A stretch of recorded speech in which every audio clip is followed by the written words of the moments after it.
साथियों, नमस्कार। हम लोग जोशीमठ बचाओ संघर्ष समिति की तरफ से ये कहना चाहते हैं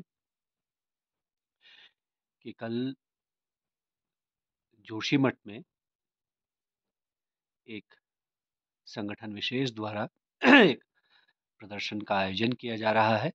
इसके संदर्भ में हम लोगों का ये मानना है कि जोशीमठ के विस्थापन, पुनर्वास, ट्रीटमेंट, स्थिरीकरण, भूमि के मुआवजे से लेकर के बाकी तमाम सवालों पर पिछले 1.5 साल हम लोग लड़ते रहे हैं और बहुत सारे सवालों पर हम लोगों ने जीत हासिल की, सफलता प्राप्त की है।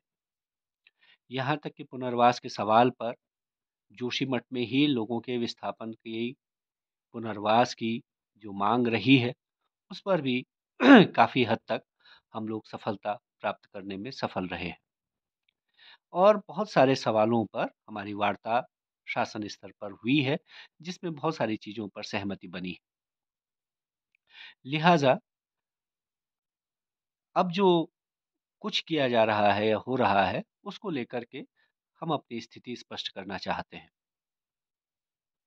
हम लोगों ने जो लड़ाई लड़ी पिछले 1.5 साल, पूरी जोशीमठ की जनता को एकजुट करके, सबको एक साथ लेकर के हम लोग चले और उसी कारण जो है ये सफलता हम लोगों ने हासिल की। न सिर्फ जोशीमठ की जनता, बल्कि इस ब्लॉक की भी, इस पूरी पैनखंडा क्षेत्र की जनता उस आंदोलन में हमारे साथ रही। पांडुकेश्वर के लोग हों, चाहे जो है पैनी, सेलंग, बड़ा गांव और अन्य तमाम गांवों के लोग जो है हमको समर्थन देने उस लड़ाई में आए और आप लोगों ने देखा कि 27 जनवरी 2023 को पूरे ब्लॉक की जनता हजारों की संख्या में उस समर्थन में उतर आई और इसके आगे सरकार को झुकना पड़ा। तो इस तरह से जोशीमठ के सवाल पर पूरा ब्लॉक आपके साथ खड़ा हुआ। तो आज के दिन पर जो ये चल रहा है, जिसमें कि लोगों को आपस में बांटने की पूरी राजनीति हो रही है, इसके हम लोग खिलाफ हैं। लोगों को एक दूसरे के साथ बांट करके अपनी राजनीति की रोटी सेकना, इसको हम लोग ठीक नहीं समझते। हम ये मानते हैं कि लोगों को मिलजुल करके ही, एक साथ रह करके ही, सौहार्दपूर्ण तरीके से ही अपने संघर्ष को आगे बढ़ाना चाहिए और वो मिलजुल करके ही हमने बहुत सारी चीज़ें हासिल की हैं। इसलिए हम आप सब लोगों से भी अपील करना चाहते हैं कि अपनी एकता, अपनी एकजुटता, अपना सौहार्द बनाए रखें और जो भी लड़ाई है, जो भी हमारे सवाल हैं, उनको हम मिलजुल करके ही हासिल कर सकते हैं। दूसरी बात, जो ज़्यादा ज़रूरी बात है, वो ये है कि जो ये विस्थापन या पुनर्वास का जो सवाल है, यानी कि जिन लोगों का नुकसान हो गया है, जिनका मकान पे दरारें आ चुकी हैं, जहां सरकार ने रेड जोन घोषित कर दिया है, उन लोगों को उस जगह से दूसरी सुरक्षित जगहों पर ले जाने की जो प्रक्रिया है, वो प्रक्रिया बहुत जटिल है और बहुत लंबा समय उसमें लगने वाला है। वो 1 दिन, 2 दिन में, अगले महीने, 2 महीने में नहीं होने वाला है। इसमें साल, 2 साल और 3 साल लगने या उससे ज़्यादा भी लग सकता है।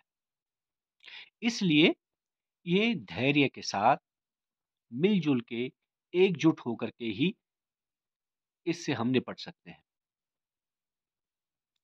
जिन लोगों को ये लग रहा है कि कल परसों में ही कुछ होने वाला है, तो वो लोग गलतफ़हमी में हैं या उनको बरगलाया जा रहा है। चीज़ें जो हैं बहुत समय लेंगी। आपने देखा पिछले साल भर के हमारे दबाव के बाद तब जा कर के बहुत कम लोगों का, 2-250 लोगों का मुआवज़ा दिया जा सका। तो ये बाकी जो होने वाला है, उसमें भी एक लंबा समय, लंबी प्रक्रिया होनी है। लगभग 2 साल, 3 साल आप मान के चलिए। उसके लिए धैर्यपूर्वक ही हम लोग उसको सुलझा सकते हैं और बीच में बहुत सारी छोटी-छोटी चीज़ें, बहुत सारी छोटी-छोटी परेशानियाँ भी आपके सामने आने वाली। उसके लिए अपनी एकता बनानी होगी। लेकिन जो लोग ये समझते हैं कि कुछ दिनों के आंदोलन से या कुछ दिन 1 आध दिन के प्रदर्शन से हम ये सब हासिल कर लेंगे, वो लोग गलतफ़हमी में और आपको भी मुगालते में रख रहे हैं। ठीक है, उनके चुनावी अपनी महत्वाकांक्षाएँ हैं, वो इससे पूरी हो सकती हैं। संभव है कि वो चुनाव भी जीत जाएँगे, लेकिन इससे जनता का नुकसान होने वाला है। इससे जो है व्यापक तौर पर जो जोशीमठ की प्रभावित जनता है, उसको जो है नुकसान होगा। क्योंकि जो है जब हम एक-दूसरे के साथ अलग-अलग हो जाएँगे, बँट जाएँगे, तो ये जो है सरकार को हमारी समस्याओं पर जो हम लोग दबाव बना रहे हैं, उससे बच निकलने का मौका मिलेगा।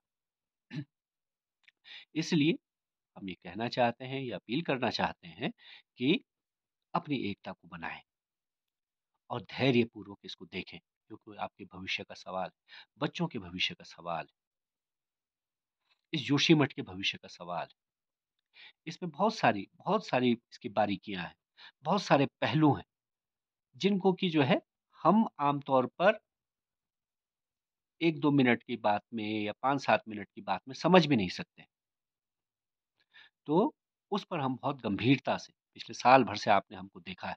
हमारे सारे ज्ञापन, हमारी सारी बातें ओपनली हमने आपके सामने रखी, खुल कर के, जो भी बात थी और आपके राय-मशविरे से हम लोगों ने चीज़ों को हल किया।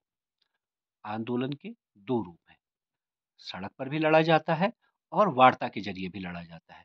जब हम सड़क पर नहीं होते तो हम सरकार के साथ, शासन के साथ पत्र व्यवहार करते हुए और पत्र व्यवहार के अलावा बातचीत, वार्ता के ज़रिए भी उसको करते हैं। ये केवल जोश-खरोश से नहीं होता, बहुत तरह से। सड़क पर हमारा जोश-खरोश दिखता है और बाकी समय में हम ठंडे दिमाग से चीज़ों को हल करते हैं। तो इन सब चीज़ों को समझने की ज़रूरत है। जो लोग आपको बरगला करके, आपको बहका करके अपने राजनीतिक हित स्वार्थ करना चाहते हैं, उनसे बचने की ज़रूरत है, ये हमारी अपील है। बाकी जनता जनार्दन जो करे, उसमें जो है हम उनके साथ रहेंगे। लेकिन क्योंकि हम एक संघर्ष समिति में हैं और उसके ज़िम्मेदार हम लोग पदाधिकारी हैं, हम लोगों ने इस आंदोलन का नेतृत्व किया है, पूरे देश की, दुनिया की नज़र हम पर है।